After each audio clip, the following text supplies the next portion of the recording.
Have I become your enemy because I tell you the truth?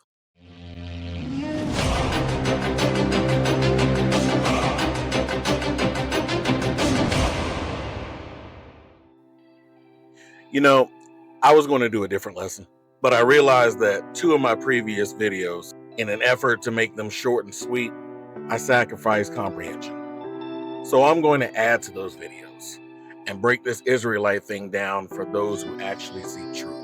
For those that want to hold on to their ignorance, I can't help you. Mark 6:11. And whoever will not receive you or hear you, when you depart from there, shake off the dust from your feet as a testimony against them. Assuredly, I say to you, it will be more tolerable for Sodom and Gomorrah in the day of judgment for that city.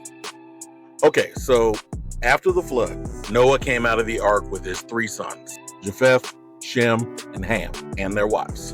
From there, post-Diluvian humanity was born out of those 3 lines. Now, according to the Zondervan Bible Dictionary, Ham was the progenitor of the dark-skinned races, with the exception of the Negro. So where might the Negroes have come from?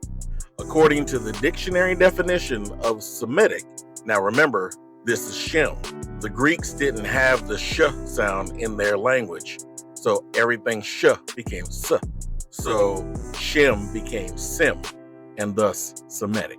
But Semitic refers to Afro-Asiatic peoples. And according to an 8th century Jewish work, the Pirkei de Rabbi Eliezer, a very prominent Jewish work, it describes Shem and his descendants as being dark-skinned but comely, Ham as dark like a raven, and Japheth as white all over.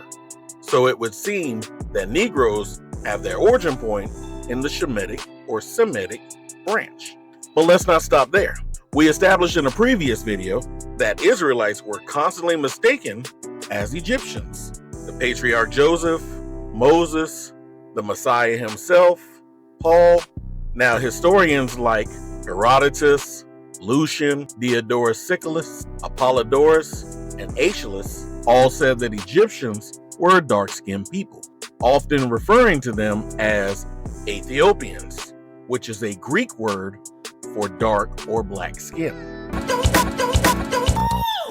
Gerald Massey wrote on page 251 of his work, Egypt, the Light of the World, and R.T. Pritchard wrote on page 124 of his work, The Natural History of Man, that Egyptians were Negro-looking or of African complexion.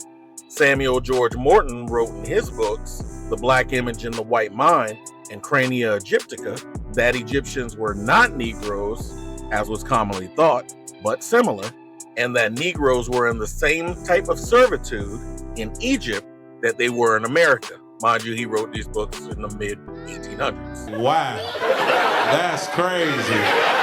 You know what else is crazy, though? This.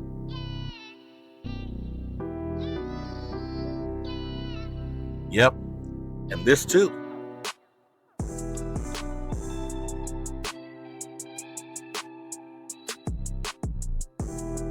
But wait, this class deals with scripture, right?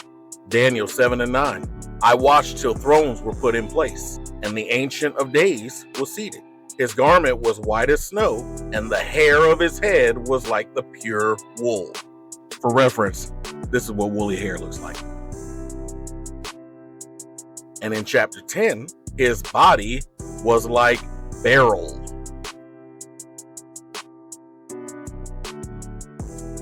His arms and his feet were like burnished bronze in color.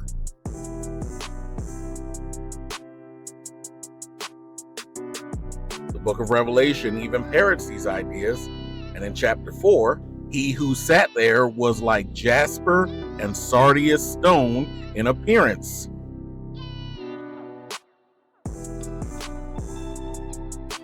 New tactic. Deuteronomy 28:46. And they shall be upon you for a sign and a wonder, on your descendants forever. This tells us about the curses of disobedience and how they will be a sign of who his people are. Look through Deuteronomy 28 and tell me who these curses seem to fit. I mean, really though, Revelation 2:9 and Revelation 3:9 shows you how important it is to verify who's the real and who's the fake. So why would you not want to know? And listen, I can keep going. We haven't even touched DNA, linguistic, other histories, etc. But what's the point? If you're still denying the truth at this point, then you really don't want to know. You want to be ignorant and lost. And I can't help you. But I am seeing now that the deception is starting to break. People are now really having to rethink what they've been told. Some people are just running from one level of ignorance to another because they can't get past their own biases. But some are actually starting to do the research and seek out the truth. And that's good to see. There's an old saying that an old tiger sensing the end is at its most fierce. Well, the lies are that old tiger. And the ones pushing those lies are sensing the end, which is why you're seeing now that they're seemingly pushing the narrative at all costs, even to their own detriment. Remember 1 Peter 5:8. The father of lies, he's a roaring lion, seeking whom he may devour. And at this point, he's starving. So you better wake up before he devours you.